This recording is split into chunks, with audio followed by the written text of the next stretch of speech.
Are you guys wondering what seeds to start in February? Today I'm going to talk about what seeds I'm starting, what I'm not doing, and I'm also going to get into zones a little bit because I see a lot of chat about zones and does that really matter? Hi, friends. Welcome back on another drive to work with me. If you're new here, my name is Jen. I'm glad you're here. Today I want to talk about some of the seeds that I'm going to be starting in February, but I also want to begin with I'm in a cold climate, and I think it's considered like Zone 4 USDA. Look that up and see what that means. Basically, when you talk about what zone you're in, you're talking about the average cold temperature that your area gets in the winter.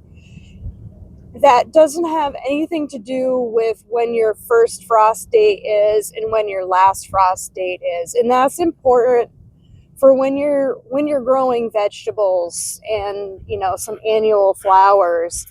It's important to know when your first and last frost dates are. Because that's how long your growing season is. It has absolutely nothing to do with your zone. I see a lot of people on the internet saying, well, what zone are you in? Well, there's a lot of variables as far as your zone. I mean, and I don't know what the zone means. It gets down to like 0 is the average cold temperature around here. I don't know, but there's plenty of people that have that but have a longer growing season than me. So keep that in mind when you're thinking about what seeds you want to plant. It's not anything to do with your zone.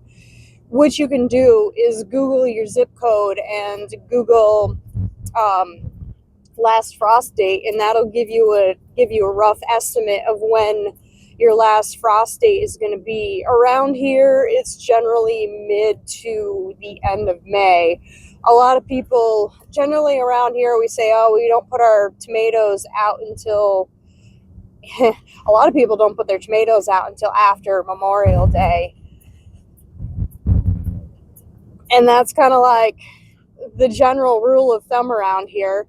And then the first frost date can be anywhere to mid-September to early October. I want to say last year, I have it written down in my garden journal. I don't remember the year before last. I don't think we got a frost until mid-October.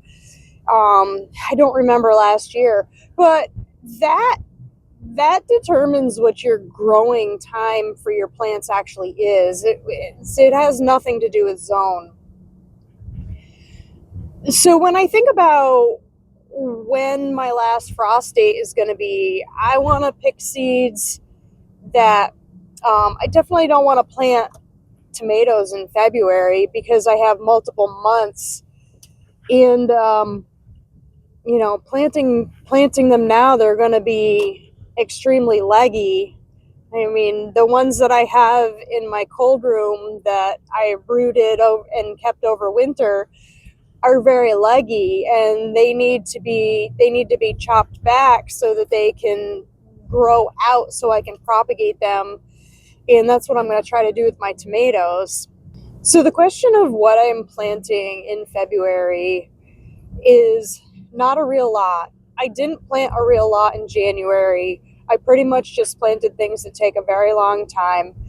In February, I'm going to be replanting some of the things that didn't come up in January, which for me was a batch of onions that some reason didn't come up. The other ones came up, and they're doing good. I'm going to be planting some brassicas, more so than just the Brussels. I'm going to try an eggplant or a couple eggplant because they take a long time. And last year when I grew my eggplants, they produced one eggplant like the size of my thumb. I'm going to try okra because I believe that needs a longer growing season. So I'll do a couple okra. I don't want a whole lot of plants because I really don't have a good grow light. I've got plenty of room to grow things, but my grow light situation is really not ideal for starting things this early in the season. I don't want things to get super leggy. I mean, I can give them a trim and stuff like that, but I might have to do that. Yeah, so those are some of the things that I'm going to be planting, and I'm going to try doing my peppers again. Peppers are really hard for me to start, so I do them in the paper towel method, and some of them came out okay. Some of them started sprouting roots and I put them in pots, but they haven't begun to come out yet. So I'm not really sure if those are going to work out very well for me. I'm going to try doing another small batch of peppers in the paper towel. Celery. That was the one thing that didn't start. I'm going to try doing the celery in the paper towel. Celery is pretty tough because the seeds are so tiny. Those are what I'm going to be focusing on in February. I'm going to be doing most of my planting in late March and early April. So yeah, that's what I'm focusing on in February. Let me know what you guys are starting in February, if you're starting anything in February. What's your last frost date where you're at? How long of a growing season do you have where you're at? I thank you for hanging out with me on this drive to work. If you like this video, please feel free to give it a thumbs up. And if you want to see more content like this, subscribe. I will see you in the next one.